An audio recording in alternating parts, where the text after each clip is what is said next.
Ya, selamat sore Bang Cahyo Wibowo dari Komite Eksekutif Pusat Partai Buruh, benar ya? Ya, selamat sore Mas Dimas. Oke, siap Bang Cahyo. Katanya di Mas Cahyo, gimana pandangan Bang Cahyo terkait pemilu tahun 2024 kemarin ini, khusus untuk Partai Buruh gimana tuh? Ya, oke, thank you. Wah, kalau bicara konstelasi politik kemarin di 2024, pastinya euforia masyarakat atau euforia kawan-kawan dari Partai Buruh sendiri sangat antusias sekali untuk mensupporting Partai Buruh ya di pemilu kemarin.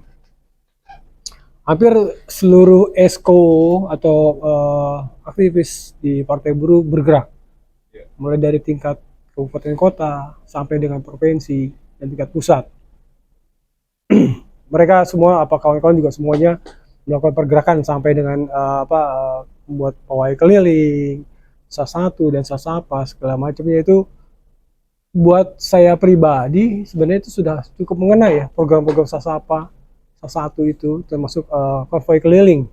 Yang notabene konvoi keliling itu bermodalkan hanya sepeda motor dan sound system yang banyak juga kawan-kawan yang menyewa sound system tersebut dengan mobil bak terbuka keliling-keliling kampung itu sebenarnya sudah bagus gitu, sudah bagus pergerakannya ya. Cuma mungkin bicaranya waktu waktu yang sangat singkat dalam memperkenalkan Partai Buruh itu sendiri, ya sedikit sulit ya, bisa sampai diterima ke pelosok-pelosok daerah khususnya di pedesaan dan sebagainya itu. ya. Kan kalau dari beberapa pemilu kali ini kan sebenarnya Partai Buruh kan partai lama ya Bang Cahyo ya. Kalau ada yang di Google atau dari berita lainnya, Partai Buruh kan pernah ikut pemilu di 2004 dan 2009. Nah, tetapi di 2014 dan 2019 itu bahasanya ditidurkan kali ya, itu diopkan. Ya, Itu perbedaannya apa yang dulu dan sekarang itu gimana tuh dari Partai Buruhnya? ya berdasarkan juga pengalaman yang kemarin-kemarin ya dari para senior di 2004, 2009 Partai Buruh Lama itu hanya didukung satu konfederasi yaitu SBSI. Perolehan suara cukup bagus, malah kita punya beberapa kursi di dewan ya.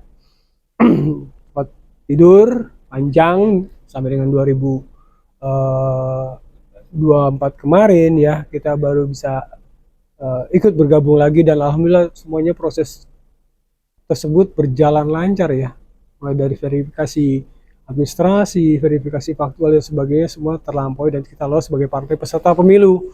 Hanya mungkin hasilnya yang kita sama-sama ketahui juga sampai saat ini, walaupun belum final ya, masih dalam proses perhitungan di tingkat KPU. Tapi ya secara pribadi juga melihat tidak jauh berbeda dengan 2004-2009.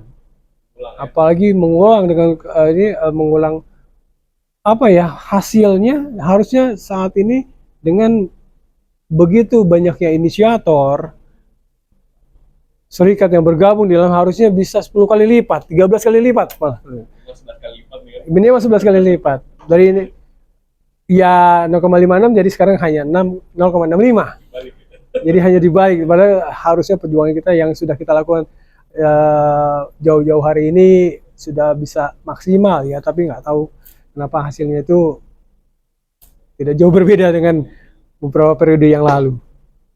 Ya kan kalau Partai Buruh ini kan kita sering mendengarkan we are the working class, partai kelas pekerja. Itu maksudnya gimana tuh? Apa partai ini dimiliki semua orang atau hanya buruh saja atau gimana tuh? Ya, mungkin ini juga jadi salah satu PR ya buat kita, khususnya dari pengurus-pengurus tingkat pusat sampai dengan daerah. Pengkaderan penting, kaderisasi itu juga sangat penting ya. Sosialisasi sudah berjalan, kita berulang kali kita melakukan sosialisasi ke daerah-daerah juga. Memang waktu, kembali lagi waktu ya, berbicara waktunya, kemarin kita memiliki masa kampanye 75 hari. Sosialisasi terkait Partai Buruh sendiri juga belum begitu maksimal, jadi sense of belonging dari masyarakat umumnya belum dapat yang saya rasakan. Jadi masih hanya di kalangan pekerja, aktivis buruh, serikat dan sebagainya itu yang masih melekat di situ. Jadi kalau untuk sampai ke feel-nya masyarakat umum, petani, nelayan, pedagang, emak-emak yang notabene banyak menjual suara juga untuk partai-partai politik ya, itu mungkin jadi catatan juga buat kita. Karena kan kalau kita lihat kan partai buruh di beberapa negara kan bisa dikatakan sukses ya. Indonesia beda mungkin dari sisi apa ya tuh? Kalau ini pandangan pribadi saya ya, pandangan pribadi saya sih melihatnya ya sangat sedikit berbeda lah ya. Partai buruh di Eropa dengan di Indonesia. Mungkin di belahan dunia lain, partai pergerakan masih sangat masif dan bisa berjalan. Tapi di Indonesia kelihatannya kita harus lebih soft. Mungkin mungkin untuk yang sifatnya gerakan-gerakan, masyarakat pada umumnya sudah sedikit ada paranoid ya, atau mungkin pengalaman-pengalaman masa lalu tahun 65, 98 dan sebagainya, yang bahasanya dengan gerakan itu sedikit apatis jadinya. Apa ya, menakutkan lah. Jadi mungkin ya kita balik ya, partai buruh ada partai politik, partai yang bisa dimiliki semua orang, partai yang bisa dimasuki oleh semua kalangan, tidak hanya dari aktivis buruh, tapi juga petani, nelayan, ibu rumah tangga dan sebagainya, semua bisa berhak memiliki. Jadi ya partai buruh adalah partai politik. Pergerakan kita kesampingkan. Yang bergerak adalah sel-sel dari partai buruh itu sendiri, yaitu para inisiator, serikat-serikat buruh itu yang kita bergerak. Itu yang kita gerakan di situ. Itu yang pandangan pribadi saya. Mungkin kedepannya juga koreksi buat saya pribadi, koreksi juga buat kawan-kawan.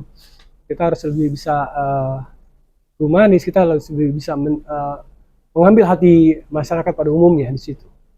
Itu sih, bro. Kalau dari cerita Bang Cahyo tadi ya, nanti kalau partai buruh dikasih kesempatan lagi di 2029 berarti ya, yang harus diubah atau diganti itu apa ya, masyarakat Indonesia sebagai pemilih atau internal partai buruh ya nih? Ya, pastinya dari internal kita. Kita mulai mungkin menata ulang isi dapur kita nih, tim kita, ya kan? Kita coba restrukturisasi kepengurusan. Jadi kita perbaiki lagi tata kelola partai dari semua sisi.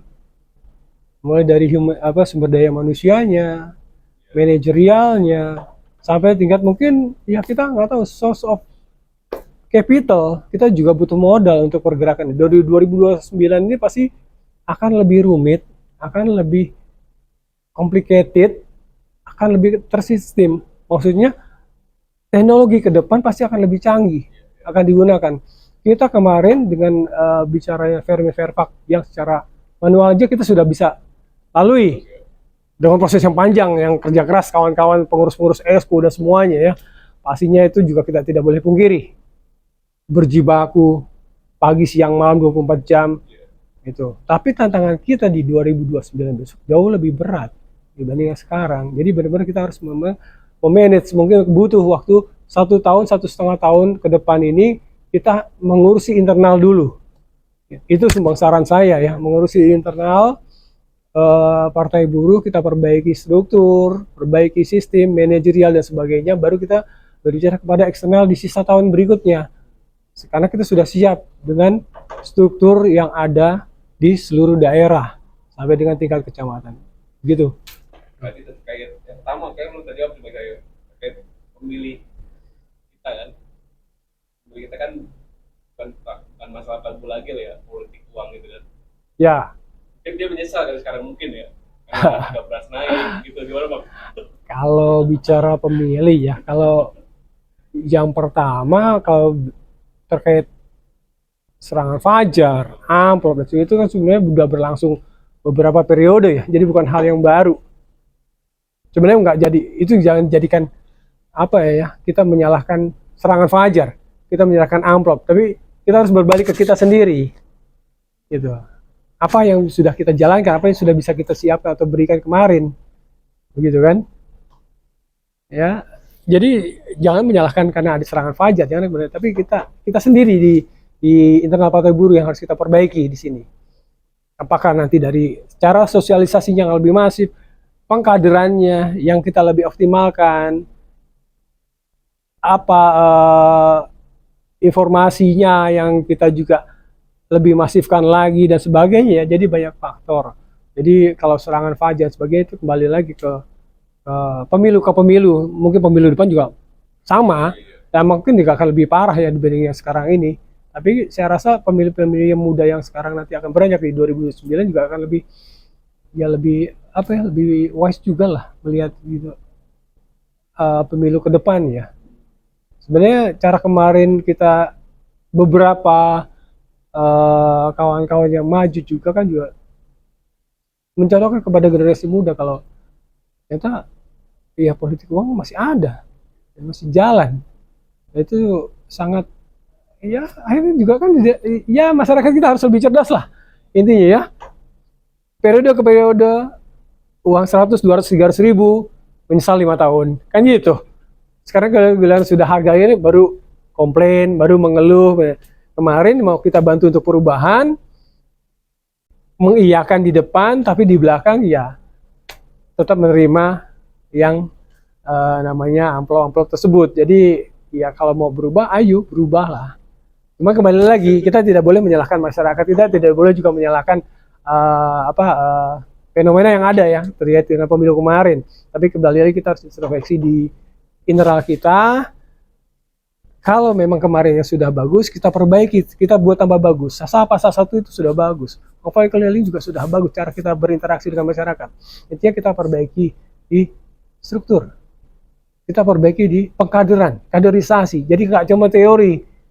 Jadi benar-benar kita masifkan pengkaderan di seluruh tingkatan, mulai dari tingkat desa, kecamatan, kelurahan, sampai di internal serikat-serikat pendukung Partai Buruh. Gitu. Lagi dong, kan terkait kan kita Partai Buruh selalu di daerah ya, terutama di video ini kan tanggal 8 terakhir kan Partai Buruh terakhir kampanye terakhir kan secara nasional ya. Ini kan ramai ya kalau bagi versi masyarakat pengguna sosial. Iya. Harusnya kan suara Partai Buruh banyak ya. Nah itu apa yang menjawab? Iya. Kembali lagi sebenarnya anti klimaks ya. Klimaks sebenarnya ini end yang kita harapkan dengan adanya euforia yang ada, kita bisa mengumpulkan massa ribuan, puluhan ribu. Tapi pada saat hasilnya di perjalanan banyak faktor yang menentukan itu. Ketika tadi kita coba mengambil sampel-sampel